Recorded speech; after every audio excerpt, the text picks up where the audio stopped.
नमस्कार, स्वागत है आप सभी का कंज्यूमर रिस्किंग में। मैं हूं आपके साथ कविता थपलियाल। भारत में नोटबंदी के बाद से डिजिटल लेन देन की शुरुआत हुई। मौजूदा वक्त में भारत सबसे ज्यादा डिजिटल लेन देन करने वाले देशों में से एक है।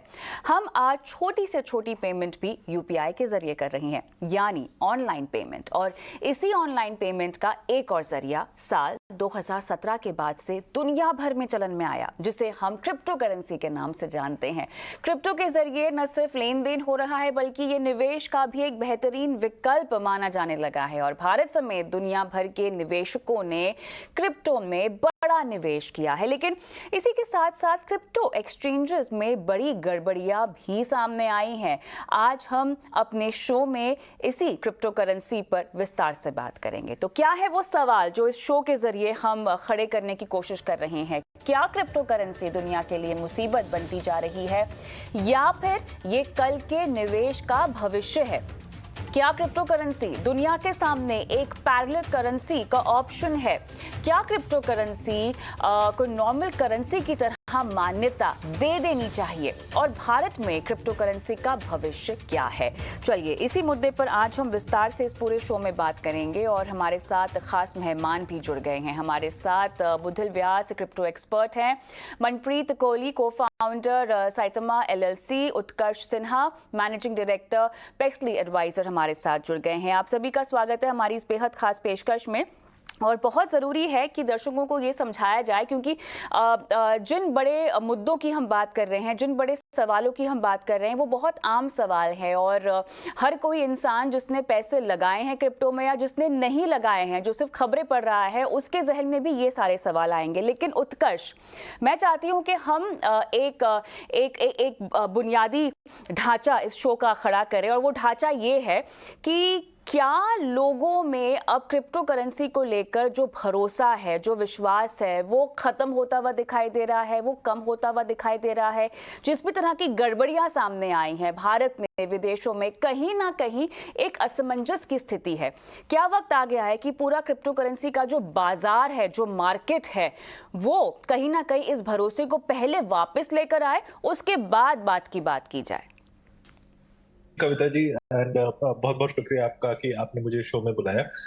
अगर बुनियादी तौर पे बात करें तो सबसे पहले ये देखना जरूरी है कि क्रिप्टो करेंसी की जो आज हम चर्चा कर रहे हैं वो क्यों कर रहे हैं, क्रिप्टो करेंसी आज रेलेवेंट क्यों हुआ है। और सबसे ज्यादा जो फैक्टर क्रिप्टो करेंसी की रेलेवेंस का आज का बुनियाद बनाता है, वो ये है कि क्रिप्टो करेंसी का वैल्यू पिछले 2 साल में बहुत ज्यादा बढ़ा था। अगर आप मे के क्रैश को देखें उसके पहले, और उस वैल्यू के बढ़ने का जो गूढ़ रीजन था, जो मूल रीजन था, वो ये था कि पूरी इकोनॉमी में there was a surplus of free money. जब दुनिया भर के जितने भी सेंट्रल बैंक्स हैं, उन लोगों ने काफी बड़े पैमाने पे करेंसी इशू किया, और उसके कारण कोविड के कारण काफी सारा वो जो फ्री मनी था वो कंज्यूमर्स के हाथ में आया। कंज्यूमर्स के पास बहुत टाइम था, वो निवेश के लिए नए नए मौके ढूंढ रही थी। और इन सब फैक्टर्स को जब मिला के देखा जाए तो ना केवल क्रिप्टो करेंसी बल्कि काफी चीजों में, इक्विटीज में भी बहुत रैली हुआ, जो कि कंज्यूमर ड्रिवन था। और फ्री फेडरल प्रिंटिंग के कारण हुआ। जब लेकिन अगर फंडामेंटल्स की बात करें, अगर वैल्यू की बात करें, तो किसी भी क्रिप्टो करेंसी ने अभी तक, चाहे वो बिटकॉइन हो, चाहे वो इथेरियम हो, चाहे वो बहुत सारी जो नई नई क्रिप्टो करेंसी और टोकन्स आई थी पिछले 2 सालों में, इनमें से किसी ने भी कोई फंडामेंटल वैल्यू को जाहिर नहीं किया है। और without value, valuation is nothing but speculation. तो जितनी भी हम क्रिप्टो करेंसी की बात करें जिनके वैल्यू में इतनी ज्यादा बढ़ोतरी हुई, वो सारी स्पेक्यूलेटिव गेन्स थी। एंड उन सब में जो भी व्यक्ति आज एक क्रिप्टो करेंसी को खरीद रहा था, वो इस होप के साथ उसे खरीद रहा था कि कल उसका वैल्यू जब बढ़ेगा तो वो उसे बेच देगा। इसके कारण हम ऐसे एक सिचुएशन में आ गए जब जहां एक भी सिंगल क्रिप्टो करेंसी की वैल्यू पे जब प्रेशर आया, तो वो उस प्रेशर को सस्टेन नहीं कर पाया। और इस तरह के बबल्स पहले भी हो चुके हैं, बहुत तरह के हो चुके हैं। इनफैक्ट अब मेरे पास में ये किताब रखा हुआ है, जॉन केनेथ गालब्राथ का, which is called a short history of financial euphoria. तो अगर आप इस किताब को उठा के पढ़ें तो आप देखेंगे कि कोई नया फिनोमिनन नहीं है। जहां तक आपने ये सवाल पूछा कि क्या क्रिप्टो जो एक्सचेंजेस हैं उनको वापस से ट्रस्ट को एस्टैब्लिश करने की जरूरत है, मेरे ख्याल से जो सबसे पहले एस्टैब्लिश होने की जरूरत है वो इन क्रिप्टो करेंसीज की फंडामेंटल वैल्यू, और वो वैल्यू तभी एस्टैब्लिश होगी जब उनके यूज केसेस प्रेवलेंट होंगे। आज चाहे वो बिटकॉइन हो, चाहे इथेरियम हो, चाहे किसी भी और क्रिप्टो करेंसी की आप बात कर लें, फ्री मार्केट में उनके यूज केसेस बहुत लिमिटेड है beyond their claim as a means of investment. और किसी भी इन्वेस्टमेंट को, चाहे आप इक्विटीज हो या बॉन्ड हो, उनकी एक फंडामेंटल वैल्यूएशन की टेक्निक होती है। आप फ्री कैश फ्लो के जरिए इक्विटीज की वैल्यूएशन कर सकते हैं। किसी भी बॉन्ड की वैल्यू आप उसके कूपन रेट पे, उसकी मेच्योरिटी और प्रिवेलिंग इंटरेस्ट रेट के बेसिस पे कर सकते हैं। आज कोई भी ऐसी क्रिप्टो करेंसी नहीं है जिसकी आप फंडामेंटल वैल्यू को किसी इंडिपेंडेंट तरीके से डिराइव कर सकते हैं। और जब तक वो वैल्यू नहीं डिराइव होती है, जब तक वो वैल्यू नहीं क्रिएट होती है, तब तक ट्रस्ट जो है वो मुश्किल है। इसका दूसरा एक छोटा सा हिस्सा है, नहीं, वो है आप ही की बात रेगुलेशन को का। आगे हम लेके जाएंगे उत्कर्ष, बाकी जी पैनलिस्ट भी हैं जिनसे मुझे बात करनी जी है। तो बुधिल, उत्कर्ष की ये बात को आगे हम लेकर जाएं तो ये वैल्यू की बात कर रहे हैं, जो फंडामेंटल वैल्यू के इस्टेब्लिश करने की ये बात कर रहे हैं, ये कैसे होगा? क्योंकि ये इनके मुताबिक एक बुनियादी कदम होना चाहिए जिसकी वजह से जो विश्वास है जो लोग खो चुके हैं क्रिप्टो करेंसी में, वो वापस आएगा। काफी हद तक अगर कोई नियम कानून इसके लिए आ जाए तो मेरे ख्याल से विश्वास का कदम वहां सर भी उठेगा, लेकिन वो आए ना आए वो समय ही हमें बताएगा। उससे पहले बुधिल हमें बताएं, जिस फंडामेंटल वैल्यू की बात कर रहे हैं उत्कर्ष, आप इससे कितने सहमत हैं? इसको कैसे आगे लेके जा सकते हैं? एक्चुअली ज्यादातर लोग यही मानते हैं कि बिटकॉइन हुआ या फिर क्रिप्टो करेंसीज हुई, ये एक बुलबुला है। So what I would like to explain is कि सबसे इंपॉर्टेंट चीज ये है कि हर वक्त मार्केट के अंदर हो या फिर दुनिया के अंदर हो, कुछ नई नई तकनीकें आती रहती है। And crypto currency is a part of new तकनीक which is blockchain technology. And obviously उस टेक्नोलॉजी के पीछे कुछ ना कुछ बेस है। एंड हर जो भी अपने मेजर कॉइन्स की अगर आप बात करते हैं, बिटकॉइन हो या फिर इथेरियम हो, उनके फंडामेंटल्स अवेलेबल हैं। बट वो फंडामेंटल उसी चीज से रिलेटेड है जिस चीज के लिए बिटकॉइन को बनाया गया था, for the means of payment and online payment with the proper transparency and बिना किसी रुकावट के अगर आप पेमेंट कर सकते हैं, उस चीज को लेकर के बिटकॉइन का इन्वेंशन किया गया था। तो वो एक तरीके का बिटकॉइन का फंडामेंटल हुआ। And being the father of crypto currencies, bitcoin के बाद जितनी भी क्रिप्टो करेंसीज आई, उन सबके अपने अपने फंडामेंटल्स है। अगर हम मेजर करेंसीज की बात करें तो मैं इस बात से सहमत नहीं करता हूं कि फंडामेंटल्स नहीं है। देयर आर फंडामेंटल्स, लेकिन yes, there we have few crypto currencies और एक्सचेंजेस जिनके ऊपर शायद लोगों का भरोसा टूट गया होगा because of the issues whatever we have seen in last few months. लेकिन ये हर मार्केट क्रैश के अंदर ये चीजें होती है। एंड यस, जब तक रेगुलेशन प्रॉपर तरीके से नहीं आ जाएगा, चाहे वो एक्सचेंजेस की बात करें या फिर क्रिप्टो करेंसीज के ऊपर बात करें, चाहे वो गवर्नमेंटल सपोर्ट की बात करें, तो रेगुलेशंस आने के बाद शायद लोगों का वो डर भी कम हो जाएगा कि हाँ, ये चीजें हमारा और नुकसान करवा सकती है। हर बेयर मार्केट के अंदर किसी न किसी एक्सचेंज ने ये प्रॉब्लम क्रिएट की है। पिछले बेयर मार्केट की अगर बात करें तो एमटी गॉक्स नाम का एक एक्सचेंज था, उसने भी इशू क्रिएट किया, लोगों के अंदर एक भगदड़ मची, लोगों को एक पैनिक सिचुएशन क्रिएट हुआ। एंड सेम इस बार हुआ कि एक एफटीएक्स नामक एक्सचेंज था जिसने ये इशू क्रिएट किया और लोग पैनिक हुए। बट धीरे धीरे समय के साथ आई बिलीव की चीजें सॉल्व हो जाएगी। And yes, the major issue is regulation and उसके बाद the second major issue is education. Proper अगर एजुकेशन मिलती है, चाहे क्रिप्टो करेंसी और ब्लॉकचेन हो, आई थिंक चीजें धीरे धीरे करके सुधर सकती है। That's what I would like to explain. एक रेगुलेटर के गैर हाजिरी में, एक रेगुलेटर ना होने के चलते इस विश्वास को खड़ा करना कितना मुश्किल है, कितना आसान है? अगर मैं भारत के लिहाज से समझना चाहूँ, देखिए, पैसे हर कोई कमाना चाहता है और शॉर्टकट में पैसे कमाना तो लोग चाहते ही चाहते हैं, ठीक है। लेकिन वो भी अगर किसी सोच के साथ किया जाए, समझ के साथ किया जाए, किसी तरह की रेगुलेटरी बैकिंग के साथ किया जाए, तो मेरे ख्याल से वो ज्यादा समझदारी का सौदा हो सकता है। और उसके बाद जो हम वैल्यू डिस्क्राइब करने की बात कर रहे हैं, जो ट्रस्ट की हम बात कर रहे हैं, कहीं ना कहीं उसके ना रहने की वजह से एक बहुत बड़ा गड्ढा या कहानी में कोई ना कोई लिंक मिसिंग है, ऐसा नहीं लगता? Is this question to me? Sorry. Manpreet. Okay. Hi everyone.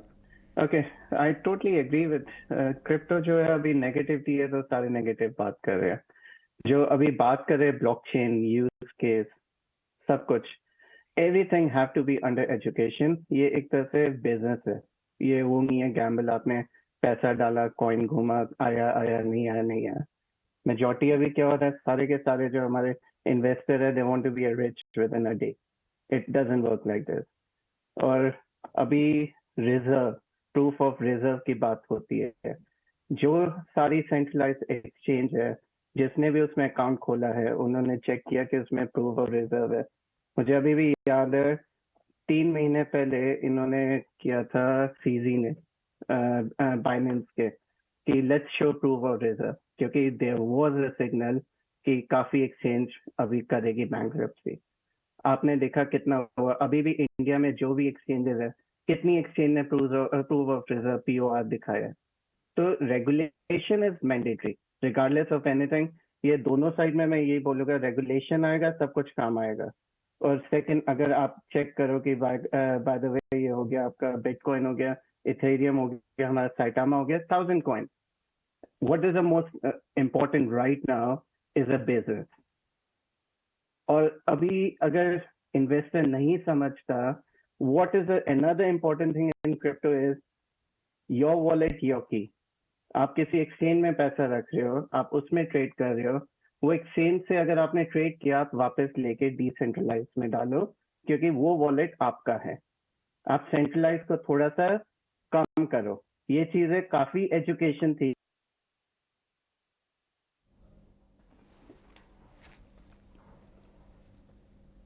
तो अभी हमें समझ आया कि इसमें सारा सिंपल है कि आप 10,000 कॉइन आते हैं, 10,000 में से आपको 20 कॉइन कौन सा सिलेक्ट करना है बिजनेस में।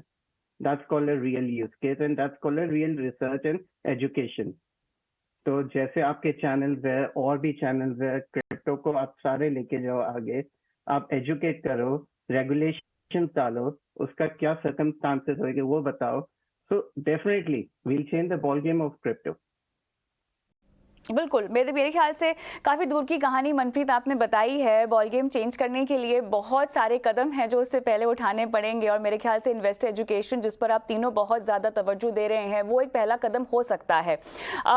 लेकिन उत्कर्ष, बहुत रिपोर्ट्स अब ऐसा कह रही हैं कि क्रिप्टो विंटर तो छोड़ दीजिए, लोगों को फिर से एक बार क्रिप्टो में विश्वास दिलाने का समय आ गया है। क्रिप्टो विंटर तो जब खत्म होगा तब खत्म होगा। हर एसेट क्लास की तरह उतार चढ़ाव का माहौल जैसे हर इन्वेस्टमेंट इंस्ट्रूमेंट एक्सपीरियंस करता है, क्रिप्टो में भी यही चल रहा है। लेकिन उससे भी ज्यादा इंपॉर्टेंट है एक्सचेंजेस किस तरह से कामकाज कर रहे हैं, किस तरह का पैसा कहाँ जा रहा है, इन सब चीज़ों पर पारदर्शिता लाना, ट्रांसपेरेंसी लाना। जिन जिन देशों में रेगुलेटर है उन पर जिम्मेदारी बढ़ाना। कहीं ना कहीं अब पूरा जो क्रिप्टो मार्केट को लेकर बातचीत है उत्कर्ष, वो इसी के इर्द गिर्द हो रही है। कितनी सहमत हैं आप? नहीं, बिल्कुल सहमत हूँ इस बात से कि रेगुलेशन की जो जरूरत है वो क्रिप्टो वर्ल्ड को या फिर ब्रॉडली डीफाई वर्ल्ड पे उसकी नीड रिकॉग्नाइज हो रही है। और इसका क्या मतलब है, अगर अगर आप किसी भी क्रिप्टो एक्सचेंज को देखें, चाहे वो एफटीएक्स हो, चाहे बायनेंस हो, या जो भी हो, उन सबको अगर आप उसी रेगुलेटरी रेजिम में ले आते हैं जिसमें कि जो नॉर्मल फिएट दुनिया की जो चीजें हैं, देन एक लेवल प्लेइंग फील्ड क्रिएट होता है जहां पे कि क्रिप्टो के पास एक अपॉर्चुनिटी होती है दिखाने के लिए कि उसका कोई फंडामेंटल वैल्यू ऐड है कि नहीं। अगर क्योंकि जो क्रिप्टो का ओरिजिनल थीसिस था वो ये था कि ये आम ऑर्गेनाइज्ड वर्ल्ड ऑफ करेंसी और ऑर्गेनाइज्ड वर्ल्ड ऑफ फिएट से अलग है, अलग है, और उसके कारण उसमें किसी भी सेंट्रल गवर्नमेंट का, किसी भी गवर्नमेंट का कंट्रोल नहीं है, and therefore it is a decentralised means of transacting. आप उस how these two mix together is something which I frankly मुझे समझ में नहीं आता है। And let me also say that यहाँ पे जो बाकी दो पैनलिस्ट हैं वो क्रिप्टो बिलीवर्स हैं, मैं क्रिप्टो क्रिटिक हूँ और क्रिप्टो सिनिक हूँ। एंड इसलिए मेरा फंडामेंटल व्यू ये है that crypto has to prove itself. आज क्रिप्टो की फंडामेंटल वैल्यू एस्टैब्लिश नहीं है, चाहे वो जो भी किसी भी तरीके से दिखा दें। मैं नहीं मानता हूँ कि क्रिप्टो की कोई फंडामेंटल वैल्यू एस्टैब्लिश है। And the argument that this is a technological leap, तो टेक्नोलॉजिकल लीप से अगर फंडामेंटली कॉमर्स इनेबल हो रही है, तो अगर हम ऐसे एक सिचुएशन में आ जाते हैं जहां पे 90% of all transfers are happening through decentralised blockchain based mechanism, तो फिर definitely DeFi is established. And मैं ये भी समझता हूँ कि उस कर्व का एक टाइम होता है और उसे पहुंचने, वहां तक पहुंचने में टाइम लगेगा। तो इसलिए मैं उस बेसिस पे क्रिटिकल नहीं हो रहा हूँ। मेरा व्यू ये है दैट उस वैल्यू को दिखाने के लिए कोई फंडामेंटल यूज केसेस अभी तक एस्टैब्लिश नहीं हुए हैं, and we are at a fork right now. We could be where Utkarsh, जिसकी आप बात कर रहे हैं वो कैसे केसेस एस्टैब्लिश होंगे, क्या रास्ता है उसका? सबसे आसान रास्ता ये है, जो अगर क्रिप्टो की सबसे बेसिक यूज केस देखें तो वो हो सकता है transfer of value. And transfer of value के लिए today none of the cryptocurrencies are a very effective means for doing that. Simply इसलिए क्योंकि क्रिप्टो की वैल्यू जब खुद से इतनी ज्यादा फ्लक्चुएट कर रही है, तो फिर उसको as a transfer of value हम उसको अच्छे तरीके से नहीं मान सकते हैं. सेकेंडली, किसी भी ब्लॉकचेन में किसी भी लेजर को अपडेट करने के लिए the cost are very high. And third, the available means which are available to us, जैसे इंडिया में आपने शुरुआत में यूपीआई की बात की. UPI is a world leading technology in my view. तो उस तरह की टेक्नोलॉजीज आज जो बेसिक टेक्नोलॉजीज हैं वो काफी अच्छी तरह से एस्टैब्लिश हैं. उनको डिसलॉज करने के लिए क्रिप्टो वर्ल्ड को बहुत हाई डिग्री की इनोवेशन करने की जरूरत है, जो कि अभी तक हुई नहीं है. क्रिप्टो वर्ल्ड में जो इनोवेशन हुई है वो है how to sell better, how to sell wider, how to sell to a bunch of people who do not understand it well enough. And that in my view does not constitute innovation, that constitute selling. Crypto world में अगर fundamental innovation होती है, I definitely think कि हो सकता है कि कल हम एक ऐसे फ्यूचर में हो जहां पे crypto is the basis of everything. But I don't see a lot of companies doing that. I see a lot of companies building very fancy exchanges. I see a lot of companies जो कि regulated होना चाहती है ताकि उन्हें एक legitimacy मिले, ताकि वो कंज्यूमर का भरोसा जीत सके. लेकिन फंडामेंटली कोई टेक्नोलॉजी जो कि किसी आम प्रॉब्लम को सॉल्व कर रही है, I don't see any crypto doing that. बिल्कुल. बुधिल, आप क्या कहेंगे उत्कर्ष की इस बात पर? मैम, एक छोटा सा एक्सप्लेनेशन देना चाहूंगा. लाइक अगर हम मीन्स ऑफ ट्रांसफर की बात करें या फिर प्राइस फ्लक्चुएशंस की बात करें, तो let's take an example of stock market. आप डायरेक्टली एक स्टॉक बाय करते हैं तो ऑब्वियसली आप अपने INR की वैल्यू से बाय करते हैं. द सेम वे अगर आपको क्रिप्टो करेंसी में भी कुछ बाय करना है, you take a use of stable coins. आप स्टेबल कॉइन्स को ट्रांसफर करते हैं, उनकी मदद से कुछ करेंसीज को बाय करते हैं. Now when it comes to the fluctuations, ये फ्लक्चुएशंस इसलिए है क्योंकि अभी यूजर बेस कम है. एक छोटी सी चीज बताना चाहूंगा, यूजर बेस की बात होती है हर जगह पर. एंड हम पिछले समय की भी अगर बात करें तो पिछले 2-3 सालों के अंदर ही इंडिया के अंदर जितने भी यूजर्स हैं, जब से कोरोना आया, जब से लोग घर में बैठने लगे, दे गॉट दी एजुकेशन की मार्केट में एक ऐसी चीज भी है जो स्टॉक के अलावा कुछ चीजें हैं जो आपको आपका पैसा बढ़ा करके दे सकती है by the means of investment. तो लोगों को उसके बारे में पता लगा.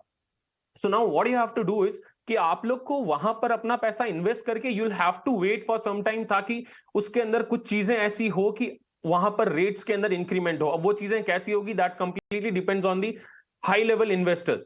It's very simple. जब लोग कम है यहां पर इन्वेस्ट करने वाले, तो बड़ी मात्रा के वेल्स जिनको हम बोलते हैं वो भी यहां पर लिमिटेड होंगे, तो फ्लक्चुएशन ज्यादा होगी.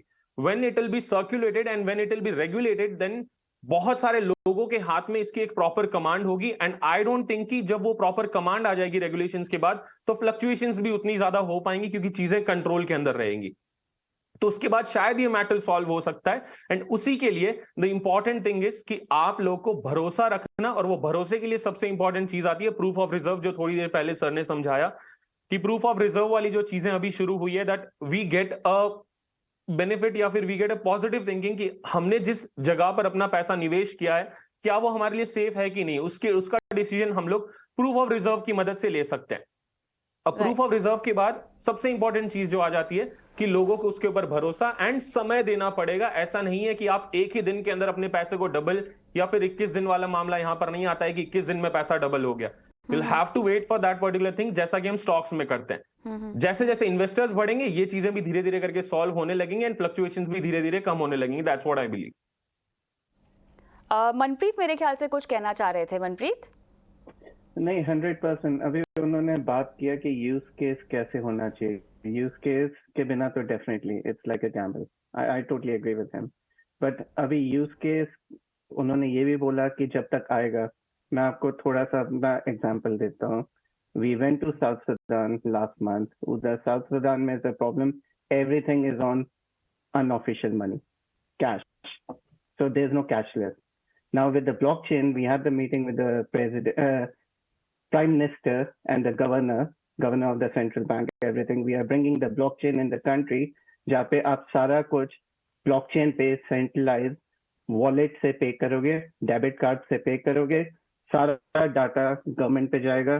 सारा ट्रांसफर इंटरनेशनल जो 2 दिन लगाते हैं वो 1 मिनट में होगा. तो use case definitely, if we believe the process, there is a use case. But अभी क्या हुआ, 1-2 एक्सचेंज गई, अभी और भी थोड़ा सा नेगेटिव हुआ, तो everybody think there is no hope. But definitely this is a different technology. और इसमें जितना ट्रांसपेरेंसी इसमें है वो किसी में नहीं है, क्योंकि blockchain never lie. blockchain can have the history for 10 years, 20 years. Anyone can open that blockchain to get the मेरा वॉलेट खोलोगे आपको पूरा चल जाएगा कि last 2 years how many transaction are done. But again, if the government is ready to support, सारे I'm sure we all people are telling we can go there and tell them कैसे आपको करना है. And this will be the definitely a best process and the quickest process. Alright, चलिए अब क्या कुछ है और क्या कुछ किया जा सकता है उस पर हमने बात कर ली. थोड़ा चर्चा को आगे बढ़ाते हैं. हम चर्चा के आखिरी पड़ाव पर आ गए हैं. अब जिन लोगों ने अपने हाथ जलाए हैं उन्हें क्या करना चाहिए? आप तीनों से मैं एक एक करके इस पर राय लूंगी. तो उत्कर्ष, सबसे पहले आपके पास आना चाहूंगी. जो लोग अब फिलहाल आपको सुन रहे हैं, जो बातें आपसे समझ रहे हैं, वो इस तरह की बातें हैं जो पूरे करेंसी मार्केट को डेवलप करेंगी, लेकिन वो डेवलप होते होते लोगों ने जो पैसे गंवाए हैं वो उनको मिलेंगे या नहीं मिलेंगे, इस पे तो कोई गारंटी है नहीं ना. तो अब जिन्होंने विश्वास खोया है, जिन्होंने अपने हाथ जलाए हैं, उत्कर्ष, उनके लिए आप क्या सलाह देंगे? ठीक है, आपको पढ़ना लिखना चाहिए, आप थोड़ा और गहराई में जाए, आपकी मेहनत की कमाई है ना जो आप उसमें डाल रहे हैं. पैसा कमाना है, शॉर्टकट के जरिए कमाना है, लेकिन समझदारी से कमाइए. अब जो निराश हो रखे हैं उनको आप क्या कहेंगे? कविता, इफ यू डोंट माइंड, मैं इसका आंसर लास्ट में देना चाहूंगा. बाकी दोनों लास्ट ही चल रहा है शो का सर. नहीं, बाकी दोनों पैनलिस्ट के बाद. जी बोलिए. ठीक है, I'll go. My view is retail investor को क्रिप्टो करेंसी से दूर रहना चाहिए आज की डेट में. एंड उसका मेन कारण ये है कि किसी भी रिटेल इन्वेस्टर को या किसी भी क्वालिफाइड इन्वेस्टर को आज ये कोई बेसिस नहीं है समझने का कि उस क्रिप्टो करेंसी में जिसमें वो पैसे डाल रहा है उसका फंडामेंटल वैल्यू क्या है. जैसे थोड़ी देर पहले बोधिल ने कहा कि पैसा बढ़ा सकती है बाय मींस ऑफ इन्वेस्टमेंट अगर इसमें ज्यादा इन्वेस्टर्स आए. तो ज्यादा पार्टिसिपेशन से वैल्यू क्रिएट करने का क्या ये राज है, ये मुझे आज तक नहीं समझ में आया है. क्योंकि अगर आप शेयर मार्केट में है और शेयर मार्केट में फ्लक्चुएशन होती है, आई कंप्लीटली अग्री. बट आप जब एक शेयर खरीद रहे हैं तो आप एक कंपनी का एक हिस्सा खरीद रहे हैं. अगर मैं किसी कंपनी के 100 शेयर हैं और वो 100 शेयर खरीद लूं तो वो कंपनी मैंने खरीद ली और उस कंपनी की जितनी फ्यूचर इनकम है वो मैंने खरीद ली. So there is a value that I'm assigning to an asset which is creating something. वहां पे कुछ पैसे बन रहे हैं, उस फ्यूचर कैश फ्लो को मैं खरीद रहा हूँ. बॉन्ड में भी सेम चीज हो रहा है. किसी भी क्रिप्टो करेंसी को अगर मैं आज खरीद रहा हूं तो मैं उसको सिर्फ इसलिए खरीद रहा हूं कि कल मैं उसको इससे ज्यादा पैसे में बेच सकूं टू अनदर पर्सन जिसको कि लगता है कि इसकी वैल्यू और बढ़ने वाली है. तो अगर वैल्यू बढ़ने वाली है बट सिर्फ इसी बेसिस पे कि कल किसी और को इससे ज्यादा चाहिए ये चीज, तो ये आर्ट है. अब मैं हो सकता है कि मैं कल किसी पेंटिंग को खरीदूं ये सोच के कि परसों इस पेंटिंग की वैल्यू बढ़ जाएगी. So that is a very speculative asset class. And किसी भी रिटेल इन्वेस्टर को इससे अपने आप को बचा के रखना चाहिए. और आई डोंट थिंक आज इंडिया में कोई भी क्रिप्टो की तरफ उस तरह रश कर रहा है जैसे कि 1 साल पहले कर रहे थे, एंड वो सही है. चलिए बुधिल, आपके पास आऊंगी, बताएं.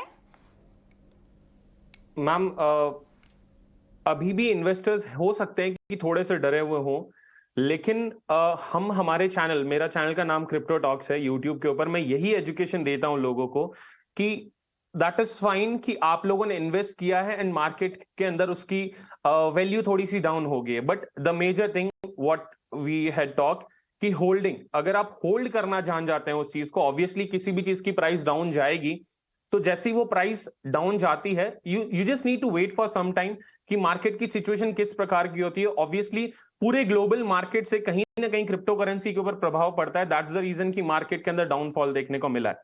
तो ठीक है, लोग डर जाते हैं, लेकिन हमें एक प्रॉपर एजुकेशन की जरूरत पड़ती है जो हम लोग देते भी रहते हैं. नाउ व्हेन इट कम्स कि किसी भी पर्टिकुलर कंपनी का एक हिस्सा खरीद लेना या फिर इतने लिमिटेड जो चेंजेस होते हैं कंपनी के अंदर, उसके अकॉर्डिंग आपकी रेट्स बढ़ती है, चाहे स्टॉक्स हो या फॉरेक्स हो, जो भी है.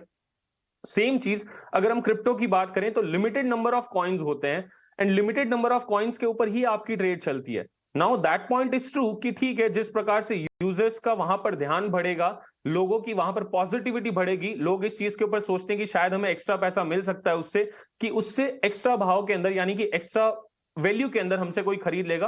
वो पॉइंट एकदम करेक्ट है. अगर हम सेम चीज को अगर यहां पर डाल देंगे तो स्टॉक्स और क्रिप्टो के अंदर कोई चेंज नहीं रहेगा. ठीक है, तो एक पहला चेंज यहां पर ये आ जाता है, दूसरा यहां पर टेक्नोलॉजी आ जाता है. एंड इन दोनों चीजों को अगर हमें कंटिन्यूअस रखना है तो प्रॉपर चीज आती है एजुकेशन, जिसके ऊपर मैं बहुत ज्यादा फोकस करता हूं. धीरे धीरे जैसे जैसे एजुकेशन बढ़ेगी, आई बिलीव की चीजों के अंदर बहुत अच्छे तरीके से सॉल्यूशन हमें मिलता रहेगा. मनप्रीत. हाँ जी, मैं इनकी बात पे पूरा एग्री करूंगा. Actually when he was talking about the shares, मैं वही चल रहा था दिमाग में. शेयर्स और क्रिप्टो में कोई ज्यादा फर्क नहीं है. शेयर्स में भी अगर किसी ने बैंक्रप्सी की, वो तो पूरा का पूरा पैसा गया। So it's also a gamble. अभी कोई 100 शेयर ले ले, 50 ले ले, 20 ले ले, कोई अच्छी खासी कंपनी भी पूरा मैनिपुलेट करता है rate. Everybody knows about it. Crypto की ब्यूटी क्या है? सिंपल है, it goes up and down. अभी अगर कोई बोले कि it's not the right time, on what basis? So the best right time is दोबारा जब क्रिप्टो ऊपर जाएगा तब करे, जब ऊपर जाएगा तब कोई बेचेगा। So there is always a price impact. अभी ऊपर की अगर वेल्स बेच या कैश आउट कर रही है, बाकी खरीद रहे हैं, so always there's a best timing in business. Again, back to the track, education. और my suggestion last एक दो चीज दूंगा, which is very important and I'm sure everyone will agree on it. जिस भी आप exchange में करो, leave the sentiments. Just make sure उसके पीछे आप proof of reserve देखो, centralized especially. Second, आप जो भी coin ले रहे हो, आप अगर investment कर रहे हो, आप please खरीद के decentralized में डालो। डिसेंट्रलाइज क्या? आपका खुद का वॉलेट है। कल को कुछ मैनिपुलेशन होती है, कोई एक्सचेंज बैंकक्रप्ट हो जाती है, कुछ प्रॉब्लम होती है, you know everything it's in your wallet. You can sell it, you can cash it, you can transfer it. So this is few things I request every trader to give it chance. मतलब बिल्कुल jump मत करे, give it a thought. Education again, आराम से देख के, लालच नहीं। Don't be a greedy, you can't be rich with in 2-3 week. It's a long process. बिल्कुल। और जो चीज समझ में ना आए उसमें पैसे नहीं लगाने चाहिए। लगाने हैं तो ईटी नाउ स्वदेश पर पूरा दिन हम आपको तमाम तरह के इन्वेस्टमेंट इंस्ट्रूमेंट्स जो कि रेगुलेटरी सिस्टम से बैक्ड है उनके बारे में आपको जानकारी देते रहते हैं। वहां पर अपना विश्वास बढ़ाइए, अपनी जानकारी बढ़ाइए और अपनी मेहनत की कमाई से अपने लॉन्ग टर्म गोल्स और शॉर्ट टर्म गोल्स की प्लानिंग कीजिए। बहरहाल बहुत बहुत धन्यवाद आप सभी का इस खास पेशकश में शामिल होने के लिए। मुझे भी इजाजत दें। नमस्कार।